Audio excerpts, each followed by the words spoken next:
this is very, very, very valuable. All right? Carl Rogers is regarded as one of the most significant influencers of counseling, therapy, so on and so forth. I wish we had more time to go into this. It's really a travesty. Carl Rogers introduced the concept of Rogerian therapy.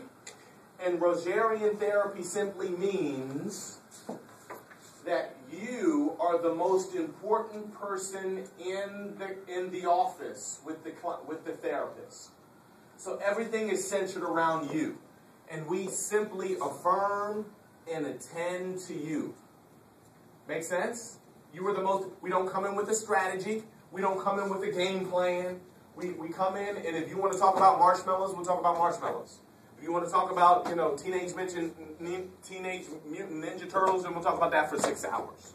All right, it's gonna be client centered. I'm gonna jump into where you are at that moment, and eventually we'll get to some confrontation, and we'll get to some treatments or what have you. But I'm going to join you and to jump into your world for 90 minutes. Make sense?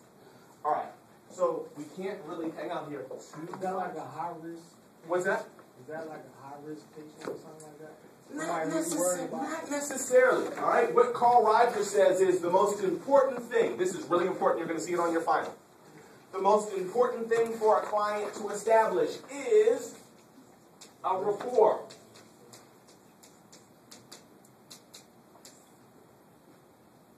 If there's not a positive rapport between client and counselor, the client is not going to share their secrets. Make sense? So Carl Rogers would say, one of the ways in which you establish a rapport for client-centered therapy is your empathy. You have to provide empathy. That's one. Empathy.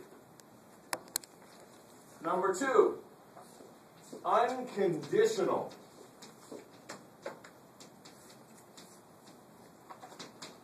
Positive regard.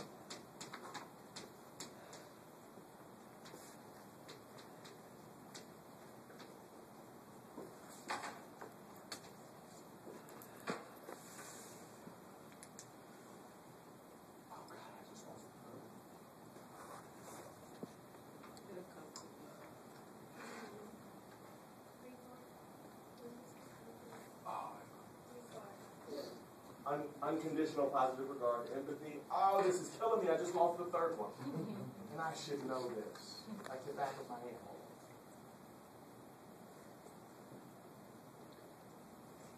Oh, you guys, this is killing me.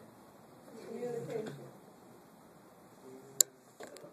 You're saying right there, empathy, communication, and unconditional positive regard. Yeah, but the communication, yes, is broken down to attending and listening. Okay? That's what you remember. Yeah, but this Something else, that's not it.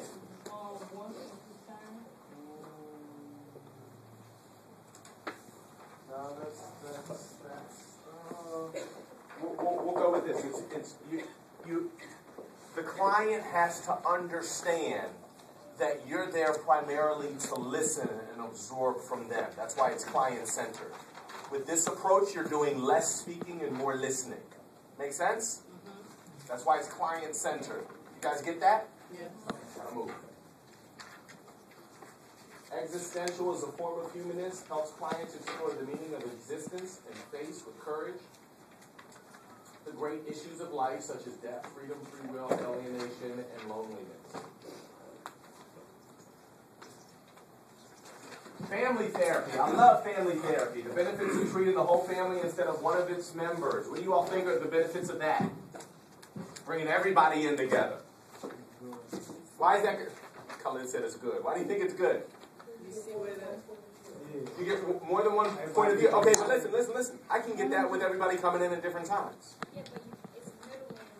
There you go. So Yeah, stuff can get lost in the translation. If everybody's in the room together at the same time, we can't get any he said, she said. I don't know what your mom said. Mom, is that what you said? Kevin, did you do that? No, Kevin, I wasn't around. Kevin's telling me in one-on-one counseling with adolescent therapy or child therapy with the juvenile delinquent, my mama lying, my mama crazy. I wasn't even in the house last week. Now, were you in the house last week? Yeah, you were, because I beat you, and you can ask Uncle Earl. Uncle Earl was right upstairs when I beat you the other day. So you can get at stuff right there in the midst of the session that you can if everybody's coming in individually.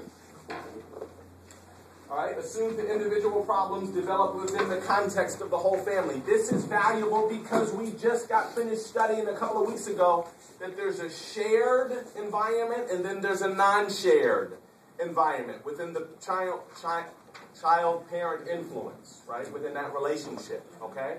So what the family therapy dynamic looks at is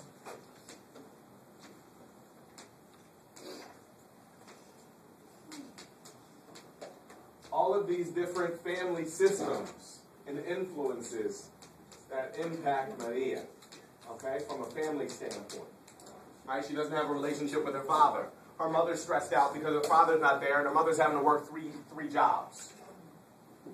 All right, so we can look at the context of what's influencing Maria from a family systems perspective. Make sense? Therapy with individuals or families that focuses on how each member forms a part of the larger interaction system. See all the different relationships and dynamics that are taking up? Those aren't leaves and branches, those are humans. Can you guys see that those are humans? Can you see? Couples therapy. This is wonderful. Anybody who's worth their salt. If they're working with a married couple that's going through tension or they're trying to reconcile a divorce or separation or what have you, they meet with the couple together for the same reason. If I meet with Brandell and Brandell says he's crazy, he's a cheater, he's crazy, and he smokes weed. Then I meet with Kevin and Kevin says, I've been sober for 8 years. We got issues. He's saying he's sober. Brandell saying he's an addict. He's saying that he hasn't cheated in 6 years. She's saying she walked into the room and caught him with, another man last week. So when you have couples in the room at the same time, you can deal with issues better. And you can get them to confront and speak to each other. And so really what the counselor's position is in couples therapy is he's in the room, but he steps out of the room and he says, stop looking at me, tell him that. Brandell, how does that make you feel? Brandell, what did you just hear Kevin say? I think he's crazy. I don't make no. I didn't ask you whether or not you thought he was crazy. And I didn't ask you whether or not it makes sense. What did you just hear Kevin say? Is that true? Do you understand why he can feel that way? That's how you do that. You're in the room, but you're not in the room. No, stop looking at me. Y'all look at each other and talk. Good stuff. Effective stuff.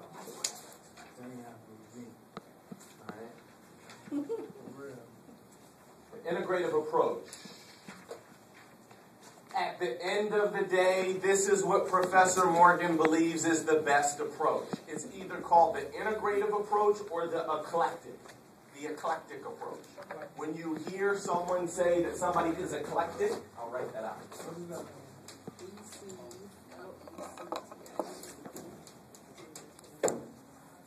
It means that you integrate various different therapies and styles. If somebody says that, if someone is described as being eclectic, from a cultural standpoint, they may like classical music, they may like jazz, they may like hip hop, they may like reggae, they may like praise and worship, they may like contemporary worship, they may like gospel. They're eclectic. They like different cultures and styles and so on and so forth. So, this is what eclectic, I'm sorry, I'm in the way. So, the eclectic approach is an integrative approach which takes the valuable aspects of all of these treatment therapies and they build a treatment model that works best for Myra and Stephanie. They don't take a cookie cutter approach and they don't say, I'm a cognitive therapist and that's all I do and that's all I use. I only use treatments from the cognitive therapy approach. The eclectic or the integrative approach says, I'm going to use a little bit of all that. and I'm going to come up with my own treatment plans for Daphne or Crystal. So they're custom making. Custom making it, absolutely, absolutely. You got to run. You got to final. Run into your final. Do well. Do well. All right. How much collected? All right. I'm not surprised that you're collected at all. I'm not surprised at all. You can be eclectic constructively, and you can be destructively eclectic. Okay? I'm not sure which one you are. He said both. All right. All right, check this out. All right, then I'll let you go on this one. Janet has an irrational fear of spiders. We keep coming back to this spider thing. You're doing that on purpose. All right, she goes to a behavior therapist. She goes to a behavior therapist to help her overcome this phobia. I want to. Her therapist has her watch a film about spiders for 2 hours. What technique is her therapist using? Oh, wait a minute. Who said flooding? Oh, No, you have to think of flooding as, as Maria's father in Ecuador throwing her in the pool and saying, sink or swim. I don't want to go in the pool. I don't want to go in the pool. Yes, you go into the pool. Sink or swim. Systematic or graduated exposure? Systematic. Good. Why'd you say systematic? Step by step. That's not the situation, yeah. Good. Good. What did you say, systematic? I said step by step. Step by step. Okay, well, how do you get step by step from this? What in this tells you step by step? I just want to hear it. Watching the film for 2 hours. Okay.